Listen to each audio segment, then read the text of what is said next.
Hello, you lovely, lovely people. Again, welcome back. Little Jackie's enjoying himself here, look, in the undergrowth. This is just a little update, really, of my friend who was arrested for the indecent assault, and the case has been going on for 3 years. I spoke to his girlfriend, which I think I might be able to put the messages up on here of our messages backwards and forwards. And if you didn't watch the video, what it was about was how your Filipina can get you into a lot of trouble with the police. And many of you people will have seen the video, but if you haven't, have a sift back through maybe 5 or 6 videos before this one perhaps, and it was just like a little recap. My friend's ex-girlfriend, she was disgruntled because he found someone else, and she made an allegation against him, and the police came and arrested him and charged him, and he's been in prison for 3 years here in the Philippines. No parole, no bail, and it's still ongoing. But what happened is, I messaged his girlfriend a few days ago, because I haven't seen Manuel for a while. I've just been too busy here, and his girlfriend's been going to see him, so I've been in touch with her. But anyway, the case is finished. But I mean, I don't understand this. The case is finished, but they haven't made a decision. So they're waiting for the judge's decision. I don't know what that means. I don't, like I said to her, was he guilty or not guilty? And they said, well, it's up to the judge. All the evidence has been passed forward, and it's up to the judge now what he thinks. So the case is finished. All the evidence has been given on both sides, but they still haven't made a decision if he's guilty or not. I don't know how this works. What I'm going to do, I'm going to try and put the messages up. And there's a word that's used. I can't remember the word. Prognosticate. I don't know, but I'll try and put these, these messages in here somehow. But it just goes to show you, doesn't it, people, that if someone makes an allegation against you here, and because we already know this as foreigners, we have little rights here. We haven't got the same rights as a Filipino. We just simply don't.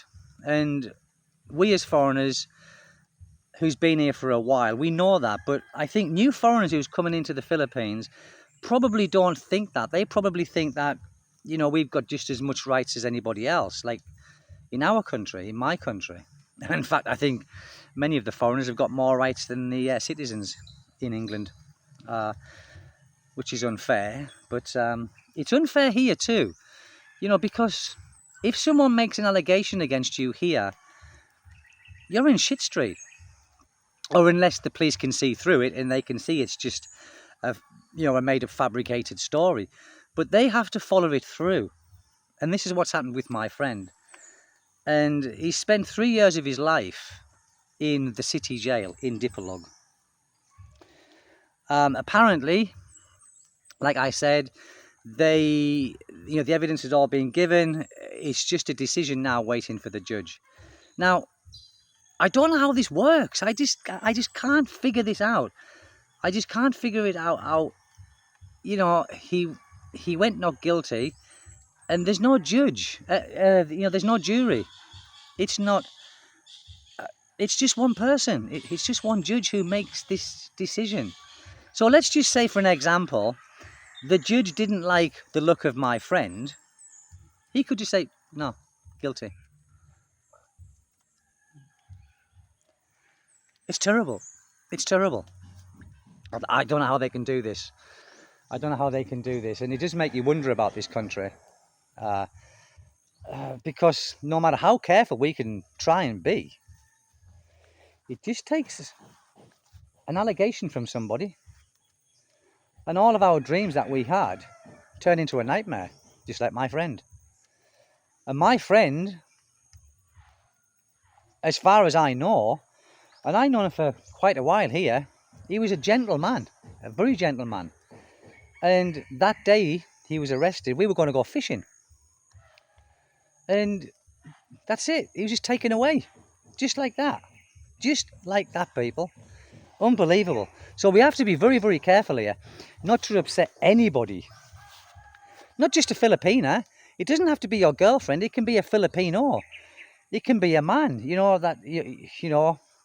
because here as well, if you shout at a Filipino, okay, they can press charges against you for shouting at them.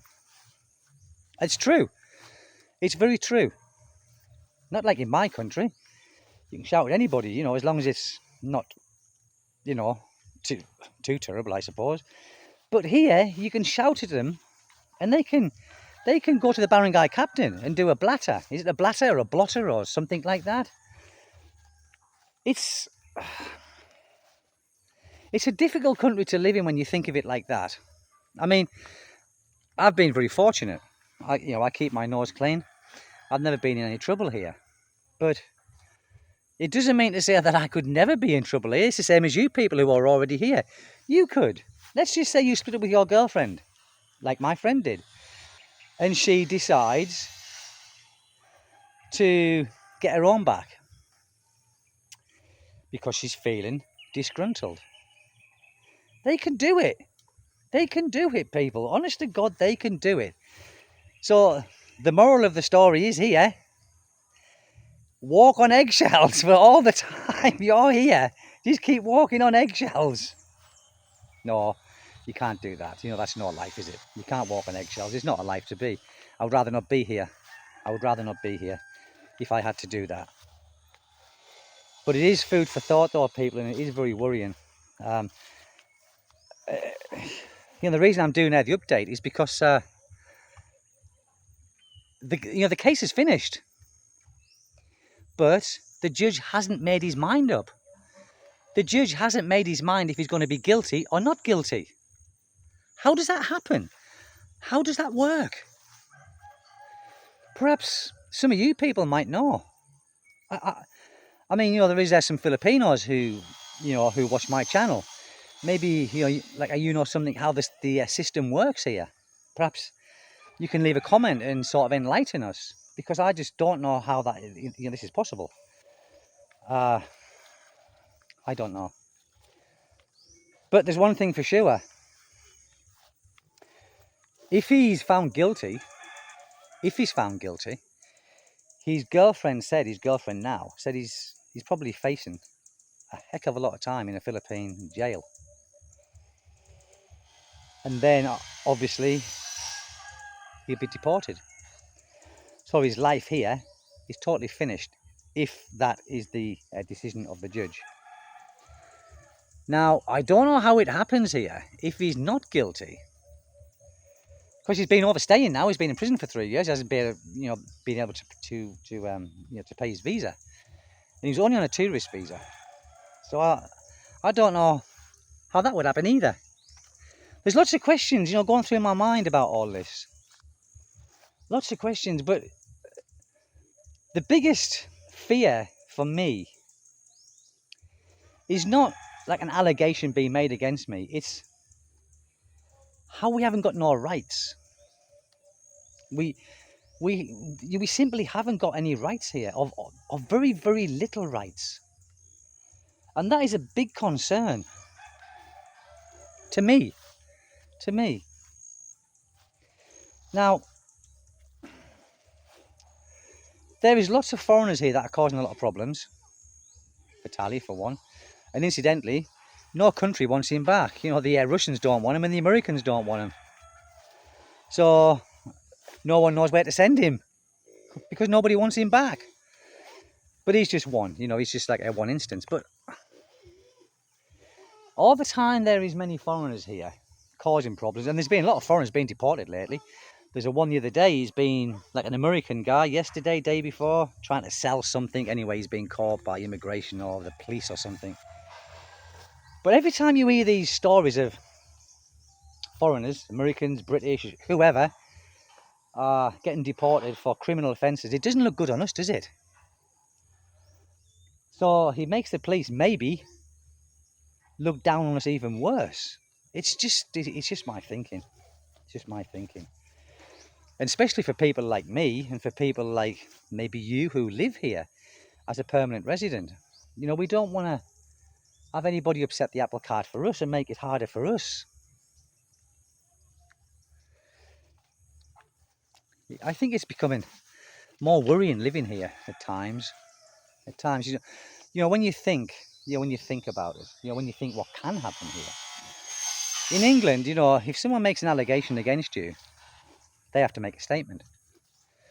And then you'd probably go, you know, they would probably come and arrest you, maybe, take you to the police station, and then they would hear your side, and then you would be bailed until evidence was gathered. Here, it doesn't work like that. Maybe it works like that for a Filipino, but for a foreigner, no, it doesn't work like that at all. So we are living in a bit of a worry, I suppose.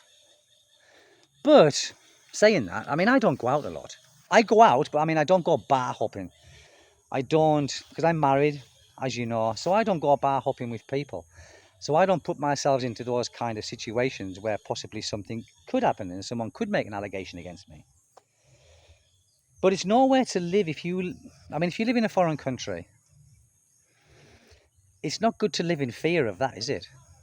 I think I'd rather not live here at all if I was like scared in case someone was going to do something bad, you know, make an allegation and get arrested and spend time in prison here. It's just, I don't know. I think it is what it is, isn't it? I think it is what it is, people. But we've got to be careful. We've got to be careful. And also, the immigration have now got a system in place. It's on the immigration website now that you are screened if you use a certain airline, Cebu, Pacific, Philippine Airlines. They screen you now. They are updating their system. So let's just say you got a criminal record, or you know you're wanted. They will let you fly, but they notify the Philippines immigration before you get here. So then you are refused entry. So they are updating their systems here as well, people. A bit like, you know, the big four, Canada, Australia, England, New Zealand, where they share the same database. You've got a criminal record, it just pops up, you know. If you don't declare it, they will refuse you entry, probably blacklist you, I don't know. So it is getting more updated here, which is a good thing because you don't want bad people coming here. But they still get through the net. But they are updating their systems here, people. So if you have got a criminal record and you come into the Philippines, make sure you go to the embassy first, or contact the embassy, or you know, declare what your record is, and try and get it straightened out, you know, before you get here. Because the last thing you want is spend all that money and you come in here and they refuse your entry. But yes, look on the immigration website. It's on there. It's on there today. I think it was on there yesterday, but it's still on there today because you know there's like a history. But yeah, have a look. Food for thought as well, people. That. But it's a good thing because it keeps the bad people out. I don't know what they would consider a serious criminal record or a misdemeanor. I don't know. I mean, I suppose a traffic offence wouldn't. That's just a misdemeanor, isn't it? But I think if you spend time in prison, I think that would warrant those refusing you entry if you didn't declare it and didn't sort it out before you got here. Don't know. But it's just a little update on that, guys, really. I will try and put the messages in. I don't know how to do it. I think I'll take a screenshot and use an app to put some of the messages that have been, you know, backwards and forwards between my friend's girlfriend and myself about him getting out. But if I can't do it, I can't do it. I'm not technically minded, people. That's why my videos are not edited very much or at all, because I don't know how to do it. So my videos are raw and uncut. But listen, people, thank you for taking the time to listen to me. Oh, look, the pigs. He's got big now, look. He's got big. Free range pig. I couldn't keep pigs like I said, 'cause I couldn't kill them. You know, I can't do things like that. I'm too emotional when it comes to killing things. I can't kill anything.